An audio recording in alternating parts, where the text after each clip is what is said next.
In Syria's ever-shifting political landscape, one name has drawn increasing attention: Abu Muhammad al-Julani, the leader of Hayat Tahrir al-Sham, HTS, a group that evolved from al-Qaeda's former affiliate in Syria. Despite attempting to rebrand himself and his organization, Julani remains internationally unrecognized and continues to navigate a precarious web of alliances, hostilities, and regional interests. With the Syrian civil war entering its second decade, speculation grows. Will Julani remain a major force in northern Syria, or will he eventually face the same fate as many others before him: exile, marginalization, or worse? Julani's attempts at political legitimacy, such as appearing in Western-style suits and presenting himself as a regional administrator, have done little to change his organization's designation as a terrorist group by the UN, the US, and other major powers. Even with relative control over parts of Idlib province, his future remains deeply uncertain. The fragile nature of his power is compounded by the complex and often contradictory interests of external stakeholders, such as Turkey, Iran, Israel, and the Gulf states. Syria today is not a monolithic nation-state with a singular government but rather a fragmented territory where various ethnic, sectarian, and ideological groups hold sway. Julani's power, rooted primarily in northwestern Syria, exists alongside Assad's regime in Damascus, Kurdish forces in the northeast, and residual elements of ISIS and other armed militias scattered throughout the country.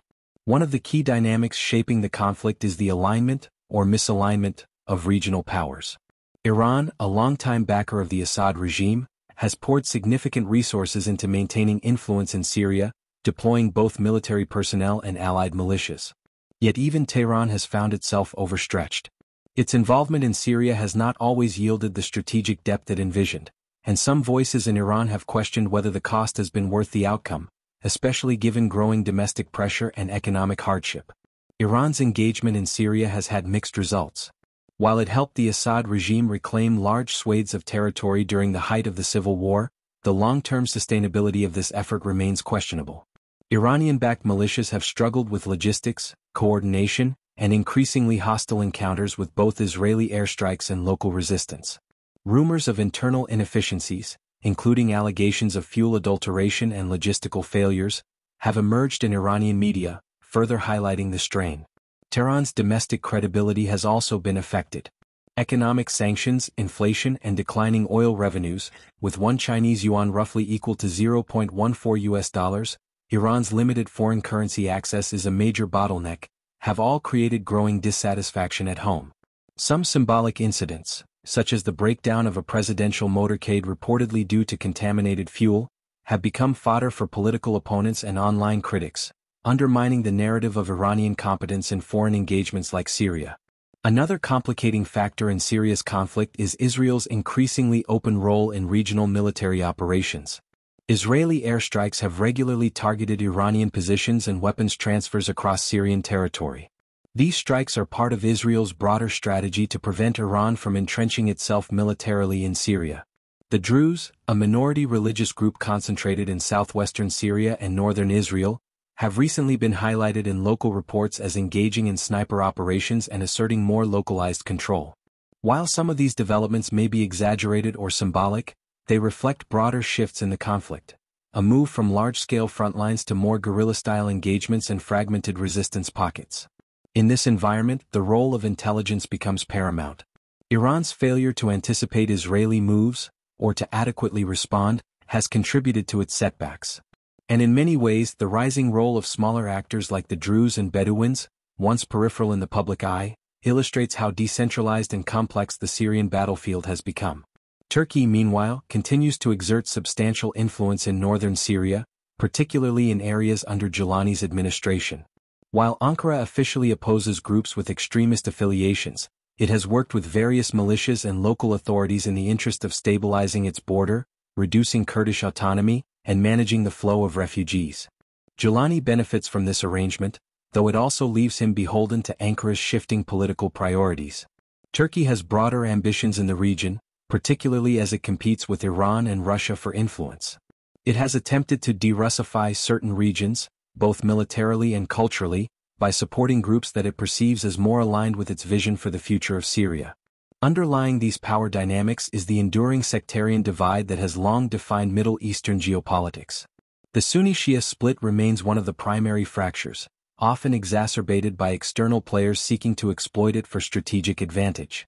Iran, as a Shia-majority nation, faces resistance in Sunni-dominated areas of Syria, where suspicion of its motives runs deep. This sectarian tension is not new.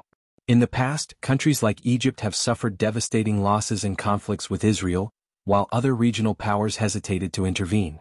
Today, similar caution persists. Gulf nations like Saudi Arabia are wary of becoming too involved, especially if doing so opens the door for rival powers to take advantage. Even among Islamist factions, internal rivalries continue to hinder unified efforts. The fragmentation of opposition forces, each with its own patron and agenda, makes any lasting political settlement difficult. The Syrian conflict also reveals the diminishing ability of great powers to enforce order in the region. The Soviet Union's earlier involvement in the Middle East ultimately yielded limited strategic returns. The U.S., despite massive military and economic investments, has similarly struggled to implement durable solutions. Today, Washington's approach to the Middle East appears increasingly risk-averse, with a strategic pivot toward Asia and a reliance on partners like Israel to carry out specific regional goals. This reliance has its own challenges. Israel's increasingly unilateral actions, including covert operations and targeted strikes, reflect both its security concerns and the absence of cohesive regional leadership. Yet such actions often escalate tensions and risk wider confrontation. In this landscape, the traditional model of power projection, boots on the ground, regime change, or color revolutions, has become less viable. Instead, information warfare, disinformation, and digital propaganda have emerged as tools of choice. Actors spread rumors, manipulate narratives, and seek to drain their opponents' resources and credibility through asymmetric means. The situation in Syria is unlikely to stabilize in the near term.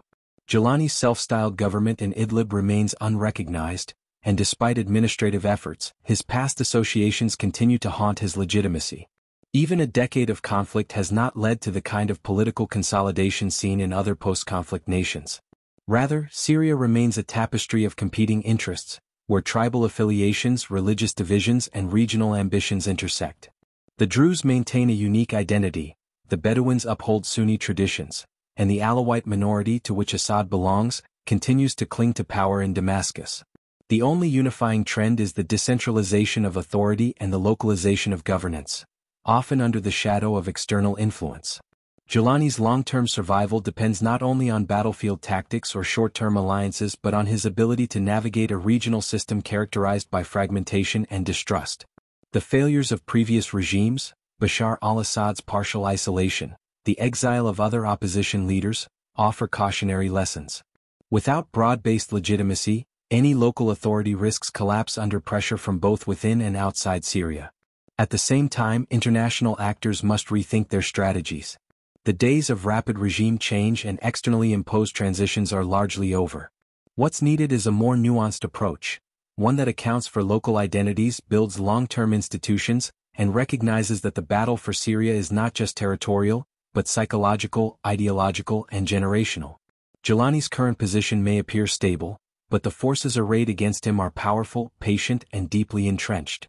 Whether he remains a dominant figure in Syria, or becomes another footnote in the region's turbulent history, will depend on a delicate balance of diplomacy, survival, and strategic vision. One thing is certain: in Syria nothing is ever final, and power is as fluid as the alliances that sustain it.